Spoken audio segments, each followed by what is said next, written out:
Настанот кој за прв пат го организираше Центарот за култура Бели Мугри и општина Кочани во повод 7 септември ослободувањето на Кочани и 8 септември денот на независноста, наречен Бела ноќ, се одржа во средата и беше збогатен со низ културни содржини.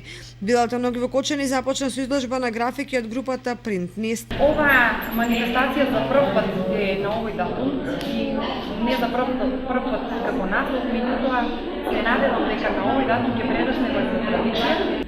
Овие графики со кои се представуваат се дел од една изложба која што беше представена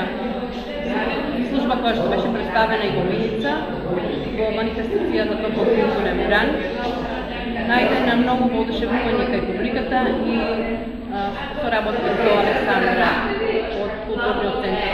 Шали се договоривме да ја донесеме и овде во Кочани, да може поширока публика да може да види овие квалитетни графики. Потоа посетителите имаа можност уште еднаш да ја проследат представата Просведба од Антон Чехов, а потоа фолклорниот ансамбл Бели Мугри и Кочани одржаа фолклорен концерт на летната сцена на Центарот за култура Бели Мугри. Вечерта заврши со настап на бендови од Штипи Кочани. Организаторите изјавија дека организирањето на вакви културно-музички настани на денот на ослободувањето на Кочани ќе прерасне во традиција и истите ќе бидат збогатени со повеќе културно-уметнички настани.